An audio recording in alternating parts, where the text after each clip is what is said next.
Hello, Douglas County, and welcome to another episode of The Outlet. Today, we're here with the one and only Tim Lacey, aka the cookie guy in the purple tent on the side of the road, slinging cookies out here in Roseburg.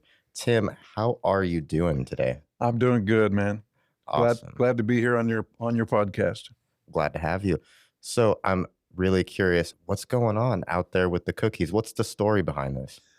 The story behind the cookies. The long story short is my wife had been baking cookies for 40 years for the neighborhood kids, and we decided all these years later we'd go ahead and try to start selling them to the general public in Roseburg because we have a very good product. We enjoy meeting customers, and so my wife is having a good time baking, and then we go sell it. We're having a great time. Nice.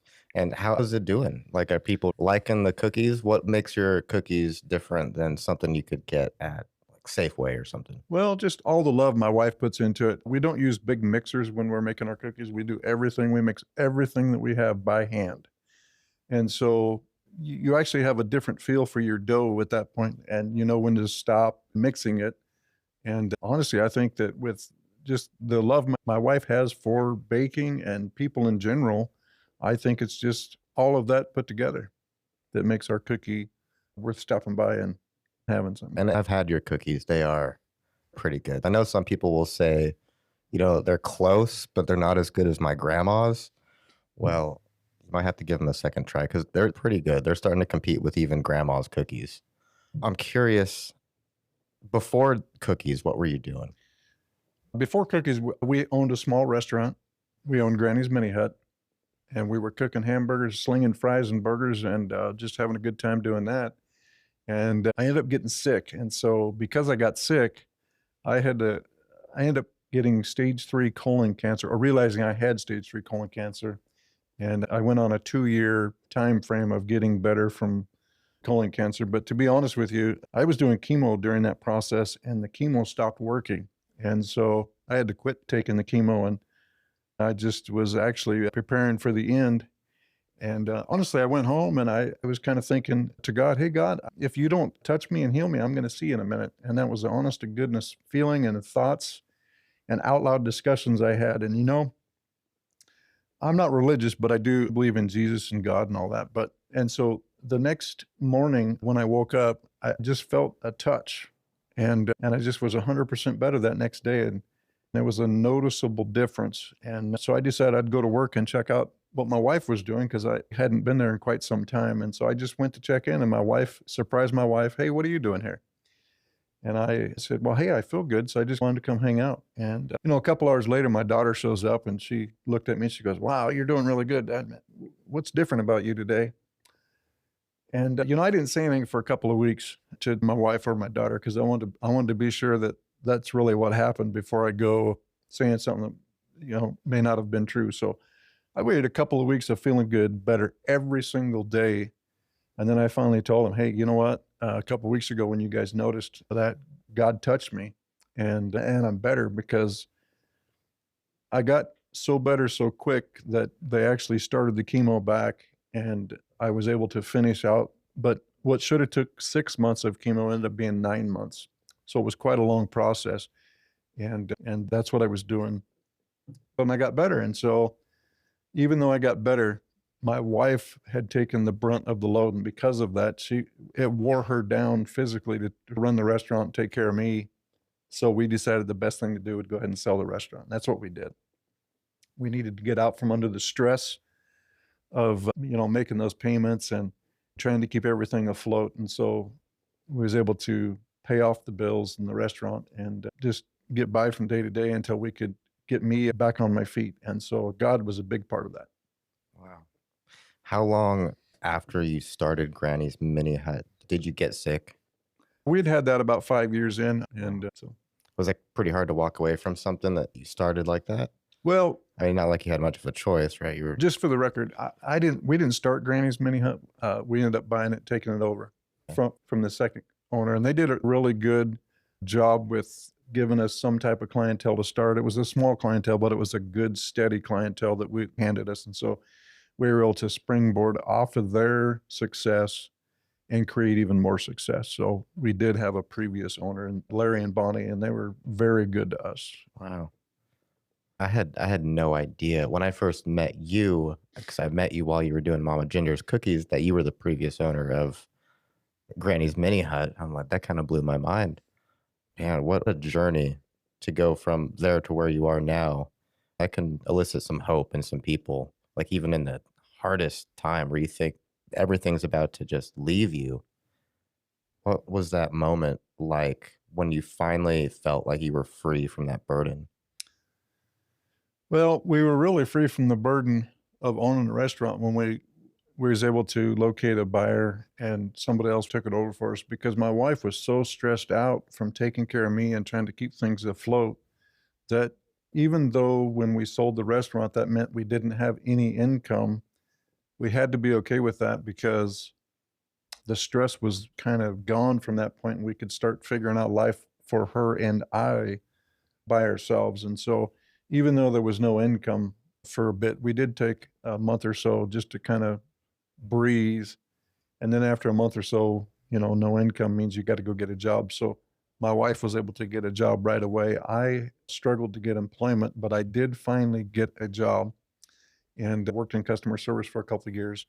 And then so she's working a customer service job. I'm working a customer service job. And we just realized that, cancer does something to you that it takes more than, uh, when you repair, I'm 100% healthy, but there's still elements of cancer left in me, like being tired and stuff that cancer takes from you and doesn't give back to you. And one of those things is your strength and energy. And so I have to reevaluate what I can do for work. And so the reason why the cookies comes into play, and it's really a good fit for me personally, is because if I get tired, I can go sit down and take a break, and I don't have to, be sure I'm working a certain pace for this employer to make sure he's making his money from my efforts. And the cookies allows me to grow at my pace and do what I can physically and take a break and then get up and work and take a break, because my wife does all the baking, but I do the packaging and the labeling. And so, we both have true definitions of job duties in making the cookies, but because of what I just mentioned, now I can go at my pace, and that works great. And we're not making a ton of money, but we are making ends meet, and so it's a good thing, and it works great because of my limitations. So That's awesome. I see how much effort you guys are putting into the cookies and making it work. That's definitely something to be proud of. How far you've gotten in such a short time with the cookies. well, thank you. Yeah. Um, so let's go back a little further before you bought um, Granny's Mini Hut. Have you always been interested in being an entrepreneur, business owner, or what's the story behind that? Um, yeah, well, I had a paper out when I was 11 years old, so kind of that was the beginning of it. And I didn't realize that was the beginning of it, and that just kind of gave me a taste for, yeah, I can do whatever I want. Of course, I'm 11 years old, so uh, but it did kind of put the taste in that, hard work equals money, and so I've always worked for other people. After that, I took jobs, but I was very good at sales and marketing, and I worked for several different companies doing sales and marketing. But I just so Granny's Mini Hut was up for sale 20 years ago, and we were supposed to buy it 20 years ago, and something happened, and the guy that was going to sell it to me decided he didn't want to sell it to me. So just that little nudge of, wow, we just about bought a business, kind of kept feeding my need to go, well, what if we would have had a business? How could we have done good in driving our own destiny, so to speak? And so because of that, and that little nudge of what if, 15 years later, I ended up at that restaurant and was talking to the owner, and he said, we're getting tired. We'd like somebody to take this over. And I said, well, let's talk about that. And so that was the beginning of us taking over that business, and it all derived from a conversation we had 20 years ago. And it was a very difficult decision to make, because you're going from having a good, suitable employment to going, well, if we don't sell burgers today, we don't make any money. And although we were handed a thriving business, there wasn't a lot of customers at the time we took over, because they were they were getting up there in age, and so they were just doing what they could do, which we had to really double down on the business to be able to afford to do what we needed to do to make a living. And so we were handed a good, viable business, but they weren't doing a lot of business. So it was a it was a step of faith, so to speak. And we worried about it a lot in the beginning, but we did train there for 2 or 3 months, and I could see that, okay, there's a lot of potential here. And so we went ahead and took over the business and went for it.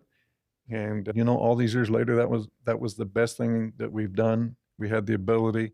We have a good product. You have to have a good product, and so that's what owning a restaurant taught me that. And so we carried that same belief system over to the cookies. And so we've been trying to come up with a gluten-free cookie for months now, and we've tried several different recipes and all of these suggestions. Customers are very good about giving you suggestions, and so we've taken those suggestions and tried them and tried them and tried them and tried them and recipe after recipe.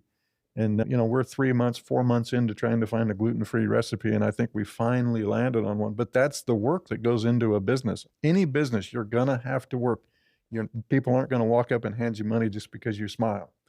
And so you have to have a good product, and if you have a good product and you do all of the things necessary to make that product go, then you're gonna be successful. It's good advice. Yeah. Definitely, it's a weird transition going from always working for somebody to working for yourself, and especially when it's your primary means for survival. Like it's all or nothing. And I had the same kind of experience starting this. I mean, there was plenty of hard times. It got really sketchy, but I had to make it work. I just was myself, and that ended up being good enough. Well, that is the other thing. If you're gonna do something, you need to be real about who you are. Don't try to be somebody you're not, because you can fool some of the people some of the time, but you can't fool them all the time. And so eventually, if you're not yourself, people will see that and they will not participate in whatever it is you're selling. So just be yourself. Right. What's one of the biggest things you could say that helped you keep doing this? I mean, other than having Hung to survive. Yeah. No, one of the things that you have to keep in mind when you have a business, any type of business, you have to be consistent. If you're not consistent, you can have a good product and not be consistent. You have to have a good product. Whatever your product is needs to be top notch. The second ingredient is you have to be consistent. Without consistency, you have nothing.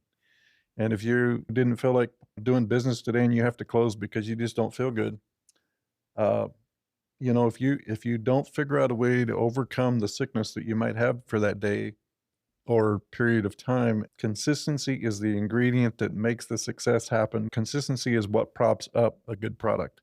And so if I'm popping up over on Harvard on a Friday, I need to do that on Friday, every Friday, because the customers come to count on that. And if they go there on a couple of Fridays and you're not there and you haven't told them that you're not going to be there ahead of time, they're going to say, okay, well, he must not want my business because I'm here to give it to him and he's not here.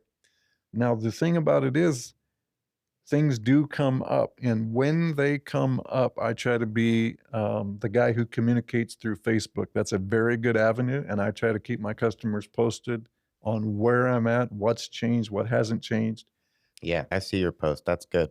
The online consistency is important too. And it's something that a lot of people forget to do, but making those online posts, there's plenty of people that they won't leave their couch unless they know where you're at. And there's also plenty of people that aren't online at all. So it's reaching every avenue that you possibly can.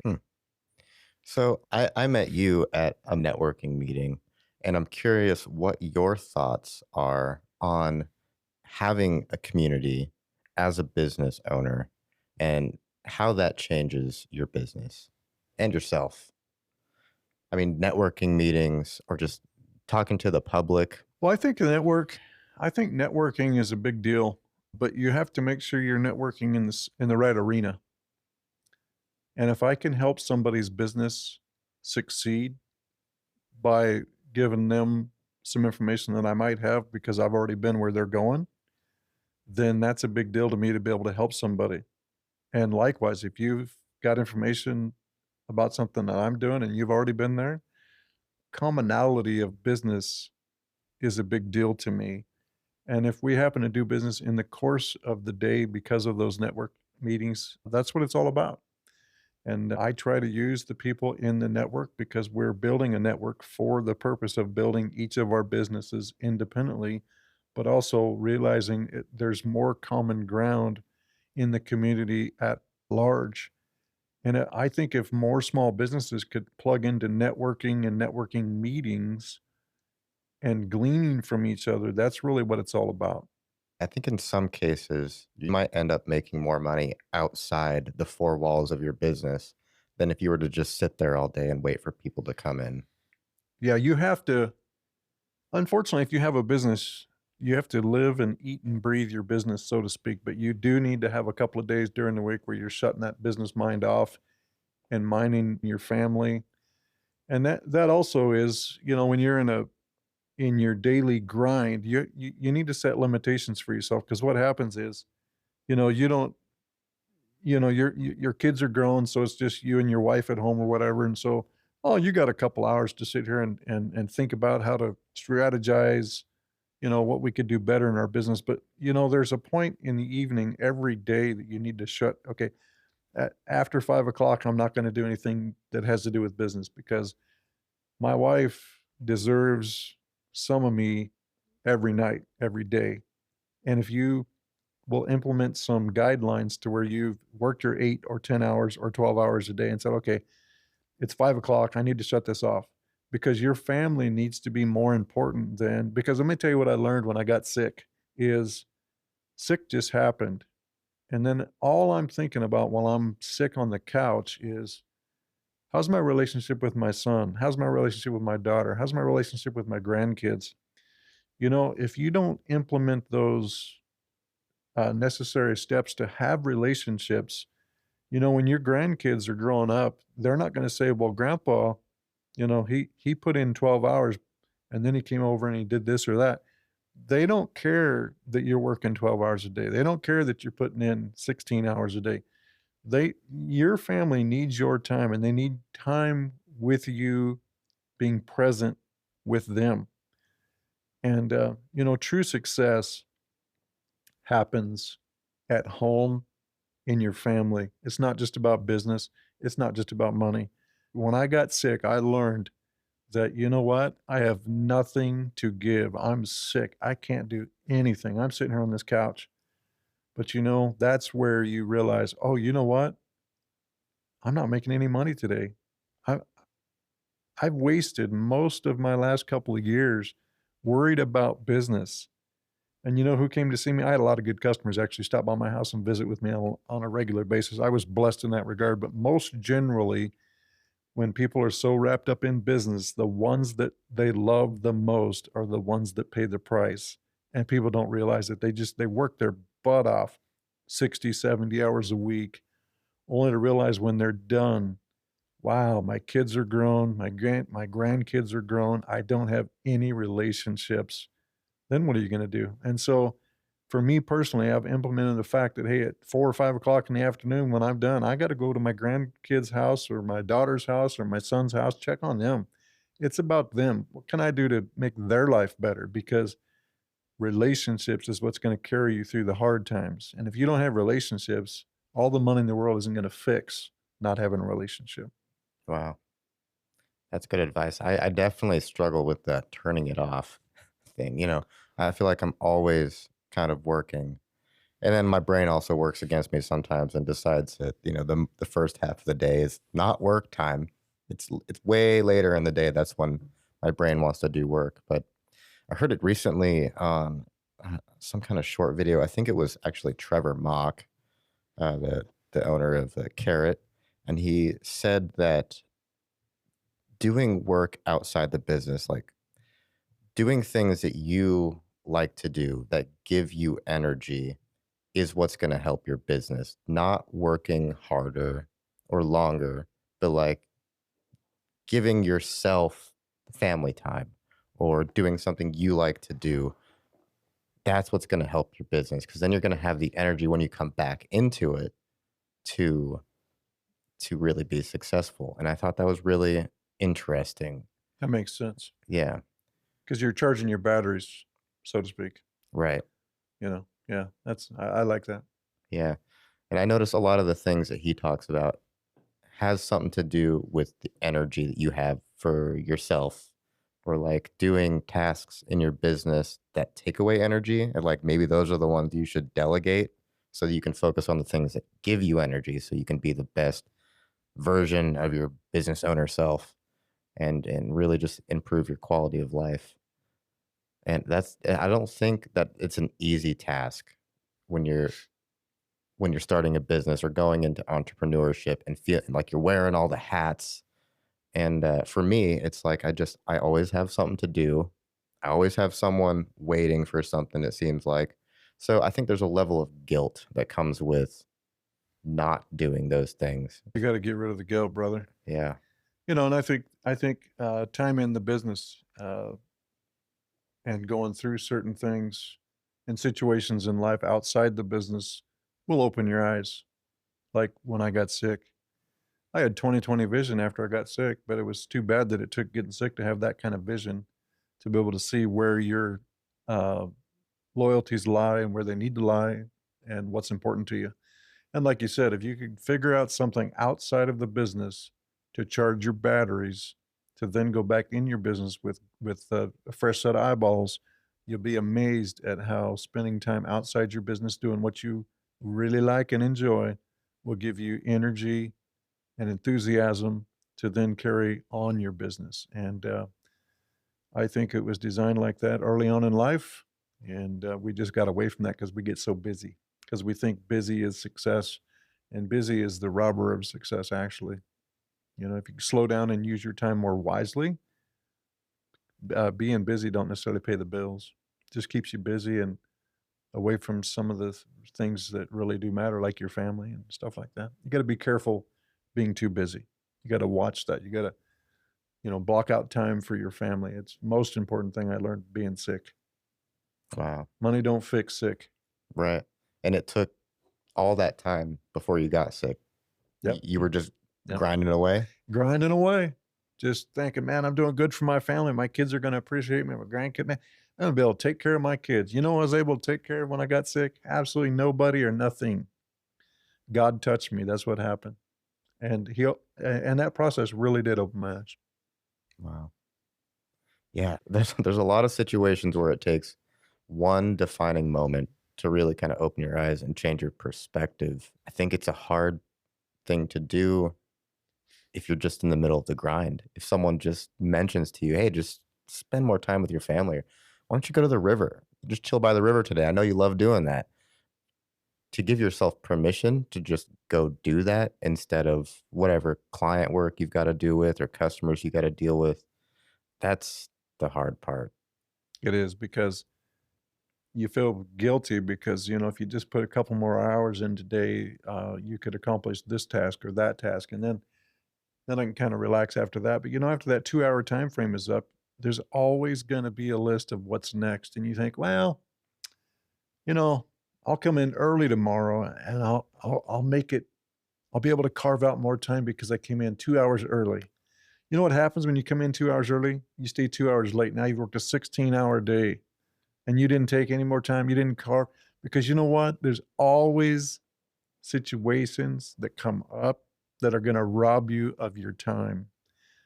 And that's what happens. So you have to be as diligent as taking time for yourself as you do about taking times for tasks in your business. And the hard part is how to determine how to take time for yourself when you're trying to still be fruitful in your business if you're not up to a livable wage yet. And that's the real struggle is, man, I'm working my butt off, but we still need money.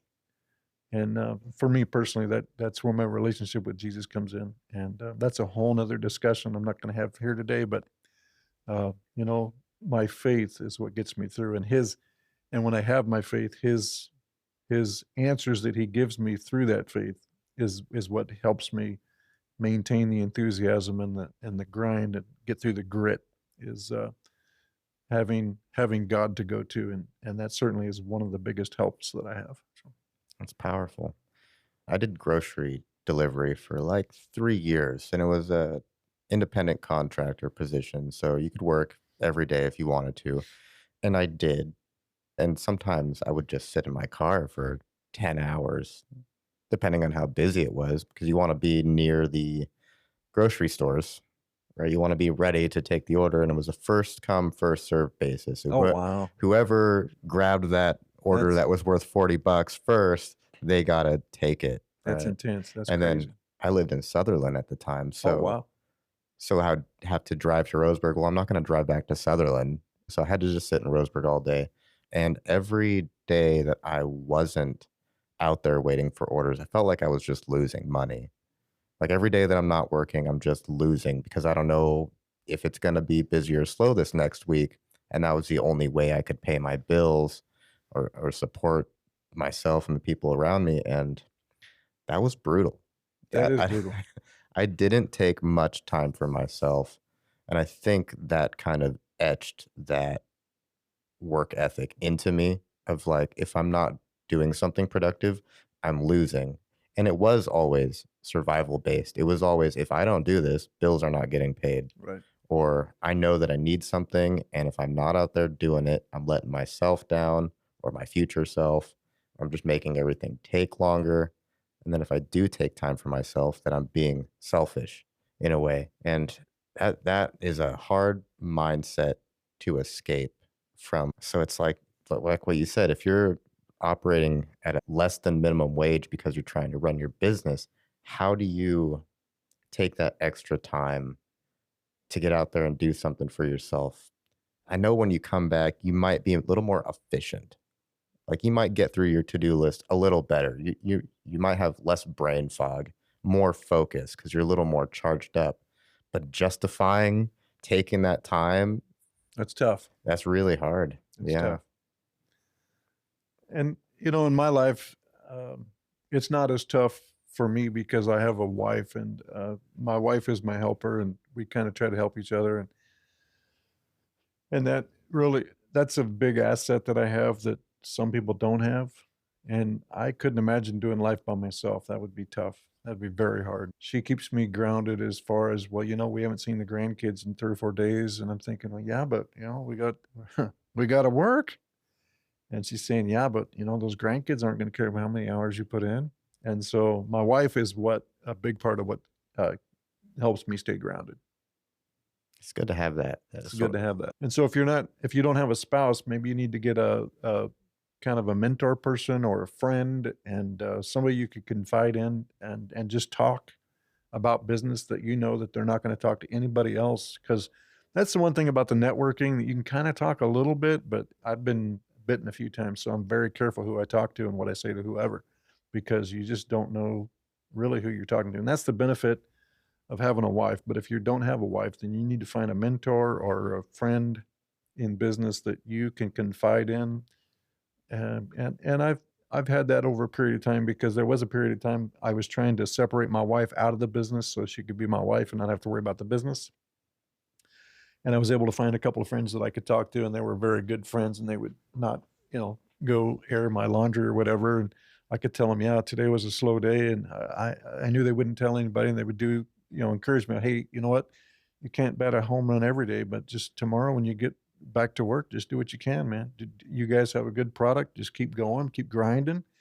And they would come and they would support me on site once in a while, just sit down and you know start talking about things that mattered. I mean, I had one friend who would just come pick me up, take me fishing sometimes, uh, and just so it's good to have good friends. You need to have a good quality circle around you, and by having a good quality circle around you, that absolutely helps. Yeah, yeah, 100% agree with that.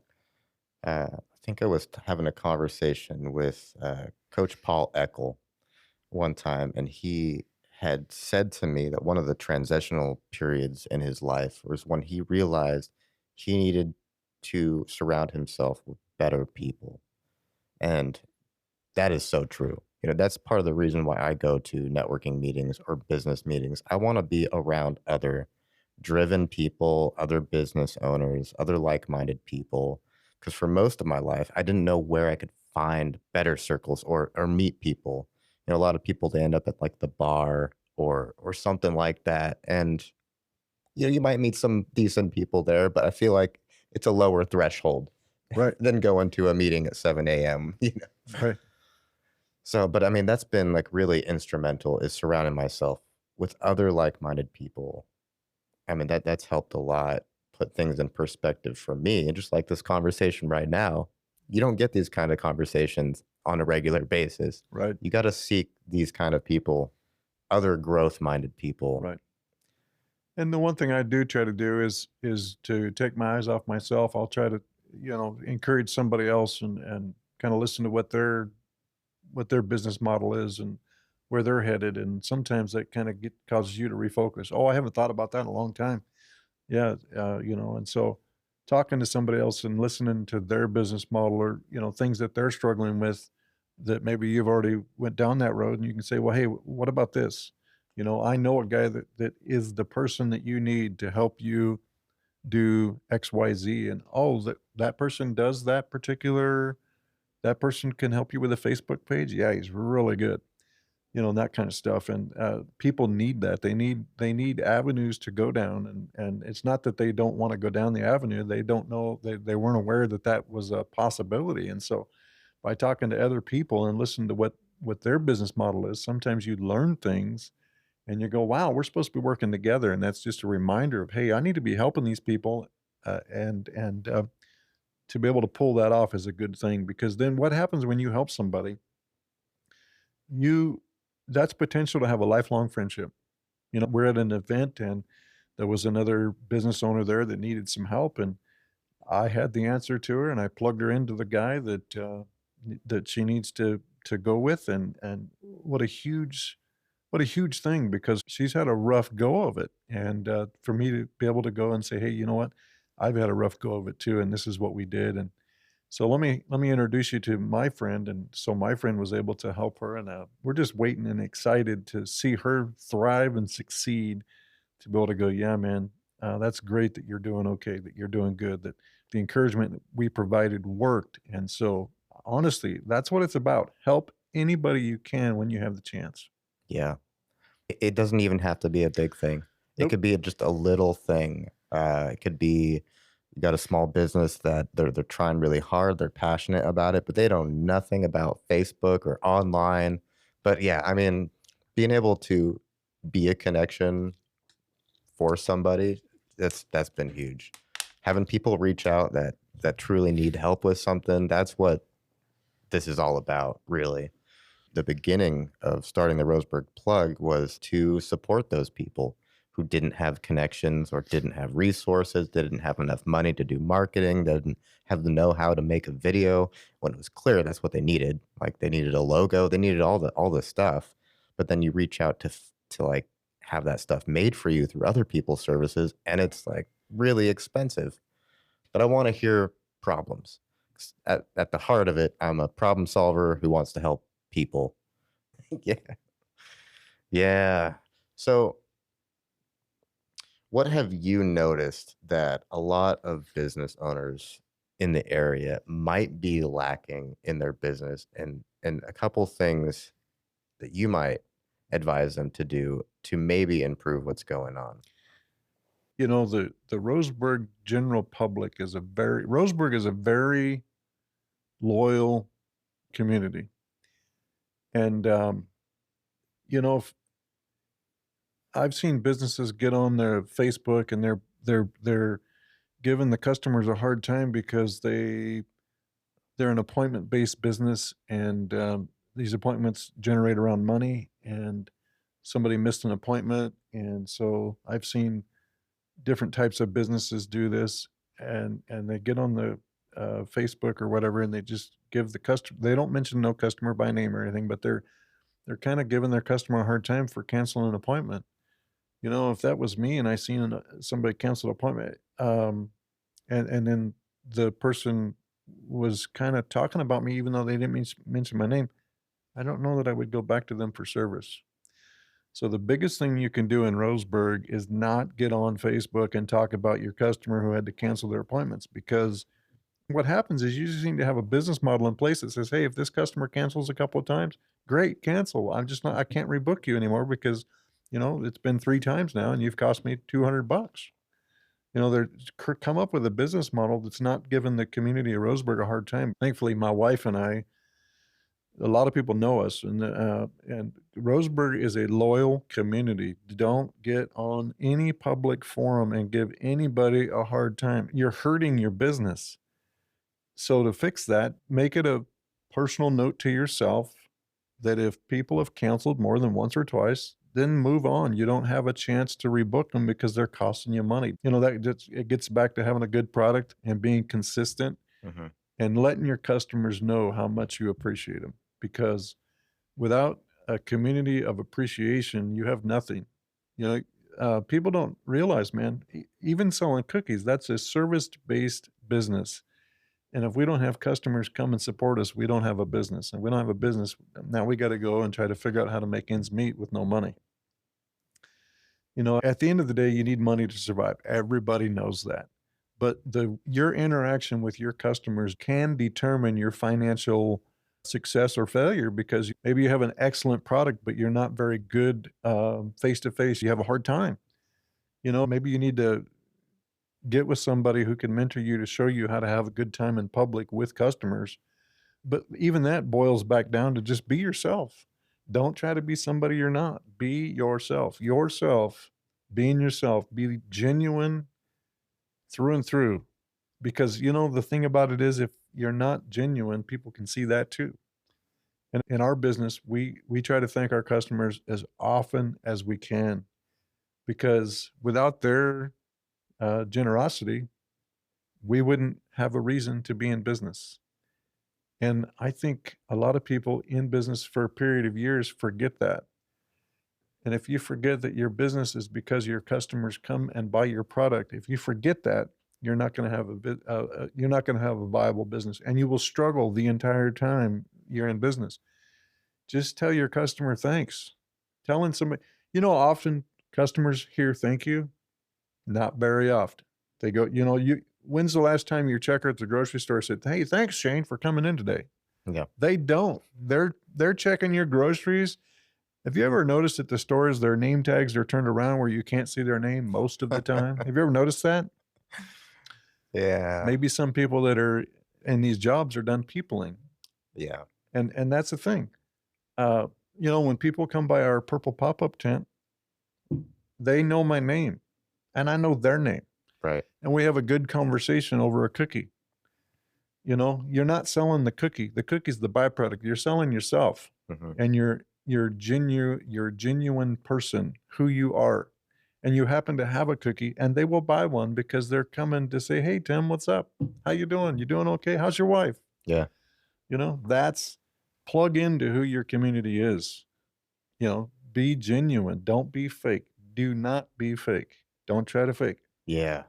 No, you gotta be the real you. I mean, and that's the most valuable thing for yourself and other people.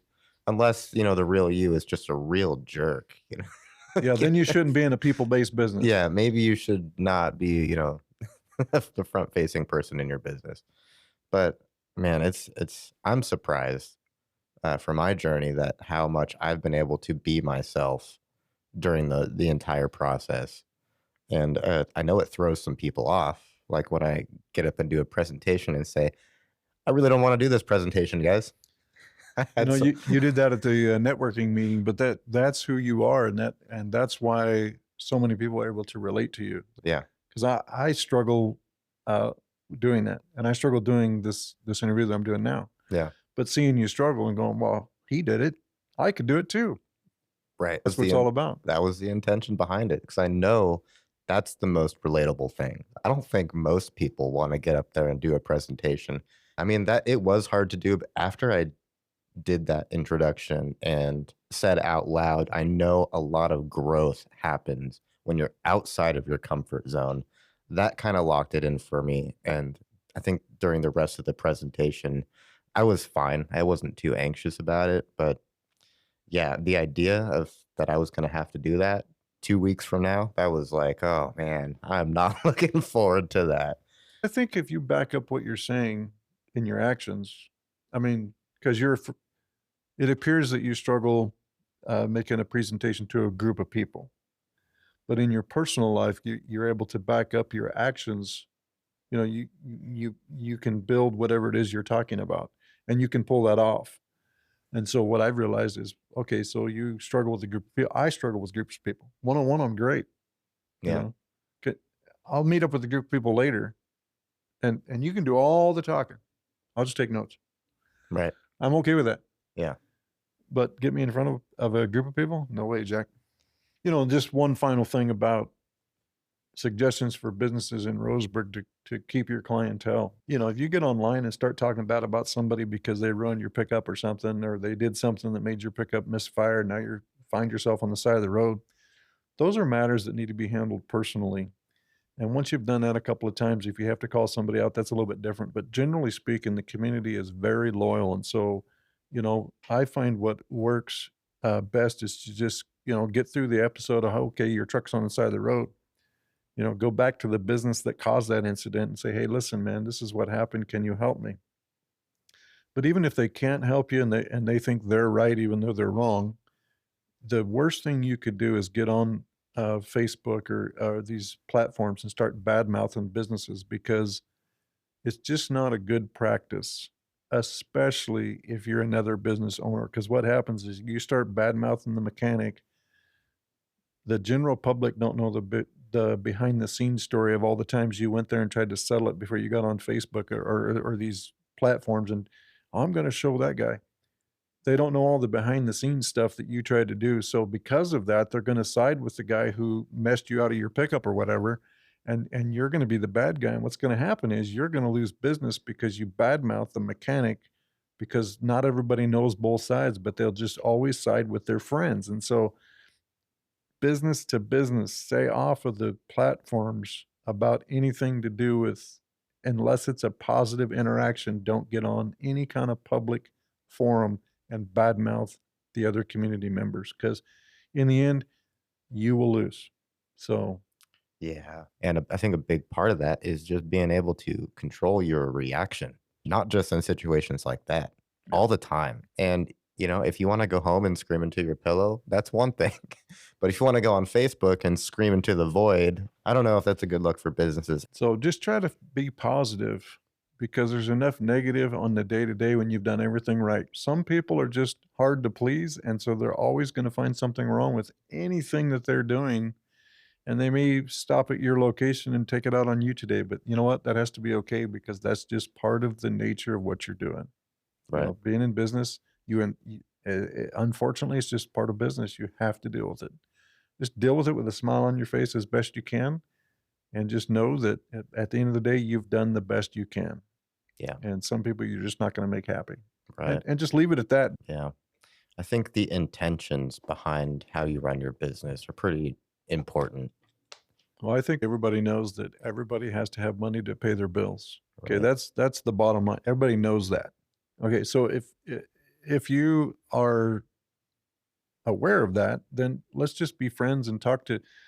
If my friends would come by and visit with me once in a while, that's great. They know that we need support, so they buy a cookie. Back in the day, it was burgers. Today, it's cookies. Right. And that's the nice thing about business for me, was I didn't realize how many friends you would make in the business. I know when I got sick several years back, I had customers come into my house helping me, and one guy came to my house to pick my trash up to take it to the dump for me. Wow. Because he was already headed to the dump. He come by my house. That changed my life. When you're sick with chemo and can't get off the couch, and somebody comes in and helps you take your trash, that's neither here nor there. It's a little thing to some people. To me, it was huge. Yeah. I couldn't lift the garbage bag to put in his truck. He had to do it, and so the little things. I had customers sent me cards, tried to pay my bills for me and stuff like that. And a lot of the customers did pay my bills when I was sick, and family and friends, a lot of friends from the business paid some of my bills. And when I say some of my bills, a lot of some of my bills, Wow. because there was a point where we had exhausted the retirement, and now we're down to zero. And that's when people showed up and they started taking care of us. And I didn't tell a whole lot of people my story on our lack of finances. I trusted God with that, and God didn't let me down. So That's incredible. it was pretty miraculous to watch. Yeah. And that ties kind of back into the community thing. So it's like community, not just with other business owners and entrepreneurs, but your customer base. And it's like that's just a result of you taking care of them, you being, having good service and being who you are. Yeah, when I was sick, man, I'd go to my mailbox when I could get there and it was stuffed full of cards all the time. When you have a Christmas, you have a wall dedicated to cards if you have a big family. I have a big family, so we have a wall dedicated for Christmas for the cards. And it would take up, literally that whole section right there, top to bottom, 10 feet, 12 feet by 10, 12 feet. When I got sick, my Christmas wall became my sick card wall. And I had so many cards, that wall was full and I had a stack on the table. Wow. Customers. Really? Every single one of them, customers.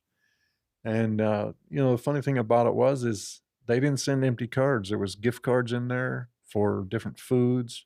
There was checks in there for money here. And they said, pay this bill with it or whatever, and like I said, we didn't make a big deal. And people would ask and I'd say, I just really don't feel comfortable talking about that. I didn't tell them. And so I had one customer 3 different times, 4 different times, bring envelope full of money and hand it to my wife.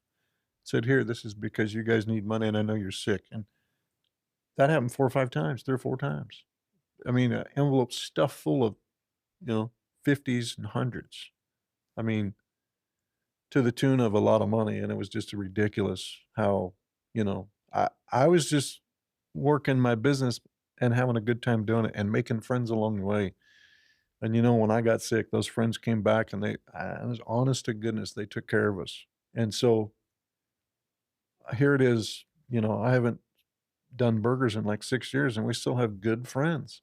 And those good friends stop by our tent and buy cookies now. But I mean, just the lifelong friendship aspect of it. And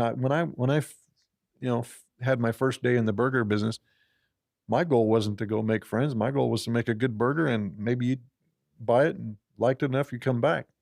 But the benefit of owning a business, if you're in tune to it, is the friendships that you can make along the way. And those are very important. I have a lot of good friends. I had one friend made me a walking stick so I could walk while I was trying to repair. I've got a walking stick that a friend of mine made that he's a friend of mine from the business. He was just Wow. a customer that became a friend. And all these years later, he made me a walking stick when I was sick. And I still have that walking stick. Wow. Just amazing some of the things the customers have done, Yeah. because they've become my friends. It's insane. Yeah, I've made a lot of friends just doing this. I don't know how else I would have made friends. It was always like coworkers. Coworkers would become my friend, But doing the business thing, it's like times 10. Yeah, the amount of people that I'm meeting, and it's incredible. And having that source of community it really helps push me forward. So I'm not having to like run my business in a vacuum. I'm not feeling like I'm totally alone. Like there's people that I could reach out for help if I needed it, or same for them too. And it's so important to have that, not just as a business owner, but as a person. And I know it's something that it can be hard to find. It's a hard thing to find new people like that, or getting yourself out there, especially these days when it's all online and there's not that many places to gather and just talk to people. But it's Right. been instrumental. Yeah, well, good. I think you're a good guy and you're going to become my friend. You don't know this yet, but you're Oh, going to become my friend. where do I gotta fill out the Oh, no, application? no, we don't take applications. I don't take applications. We test your sincerity and then, okay, that guy's good. That guy's good. Right. And that's a big reason why this podcast exists, is to allow people a moment to tell their story and display to the public who they are, what kind of person they are. There's a lack of opportunities for people to just sit down sometimes and have these kinds of conversations and get to know you on this kind of level and get that story out there to the public. A lot of times, when you're driving by a business or walking past a booth at a market or whatever it is, there's people aren't actually thinking about who is this person that's out here. And when I had the realization and I witnessed it for myself, seeing some like 75-year-old lady set up a booth at a market and it's 95 degrees that day and she sets up all her stuff. and sits there for 6 hours, and people walk by. Not that many people ask questions or interact too much. Some people don't even say anything. They just kind of skim their stuff and then move on.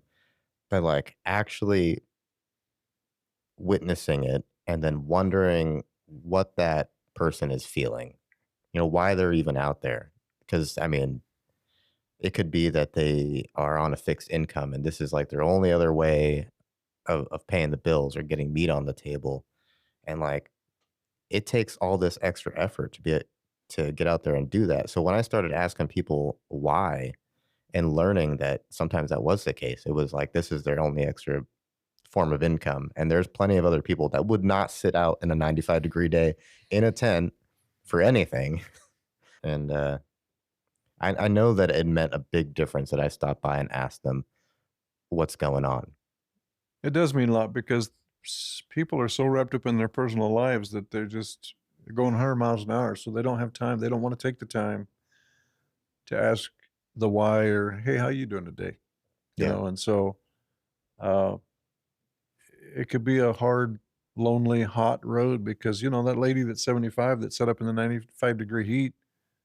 You know, that's a tough gig, dude. And for somebody to just say, "Hey, man, I'm glad to see you today," not require anything of that person. Just say, uh, I'm glad to see you today. I'm glad that you're next to me in the market and we can kind of chat a little bit, Yeah. and because you can turn that into a good thing, Right. and, but the hard part about that is the general public doesn't really look for that kind of stuff. And so, because we're too busy, we're so busy in society, we can't take time for that. Yeah. And man, how rich your life could be if you would start taking time to ask your customer, "Hey, it's good to see you, man. What's going on in your world today?" You Yeah. know? And they'll either tell you or they won't, but at least you've extended the opportunity to give them a chance to tell you, maybe they told you something that is bothering them, maybe they won't, but just your generosity in asking, "Hey, how you doing?" could mean the world to somebody. Absolutely. It could change their whole day, Their whole even day. if they don't sell anything. Right, right, You absolutely. know, I know those conversations, I mean, they inspired me. It really, taking in their perspective of things was, Right. I learned a lot from it. Yep. And yeah, people should take more time to do stuff like that because there's some real passionate people out here that are just grinding away in the dark and just one conversation and Change their whole day. it can change their whole day and it can change you. Getting the community more connected is a huge long-term goal. A lot of stuff has changed since like the internet and AI and social media. So finding those little moments to get people connected to each other, hear each other's stories, and relate to one another is huge, especially in a community like Roseburg. So being able to take the time to find out why or listen to somebody's why of what they do is really important and will help all of us grow. So with that all being said, I think that shall conclude this episode of The Outlet. Tim, it's been a pleasure. Really great story, really inspiring, and I'm glad you're here. I'm glad to spend some time with you too, Shane. You're a pretty good guy, and to be able to tell my story. I will say this: Mama Ginger is my wife, and she's been cooking cookies for 40 years. But Mama Ginger's did become Mama Ginger because all the kids throughout that 40 years that she's interacted with call her Mama Ginger, and that's where that name came from. And I just wanted to throw that out there. That wasn't a name we just came up with. That was put there because the kids refer to her as Mama Ginger. So when you see Mama Ginger's cookies, it's because the kids nicknamed her. And even people that are older than her that she has worked with previously refer to her without uh, any suggesting at all, have come up with the name Mama Ginger. Wow. Truly a name bred from impact. Impact. Yeah, Yes. lots of Yes. impact. It's amazing. So it's been great to be on your show. I appreciate the opportunity. Thank you very much, Shane. All right. Thank you. And thank you, Douglas County. Have a good weekend.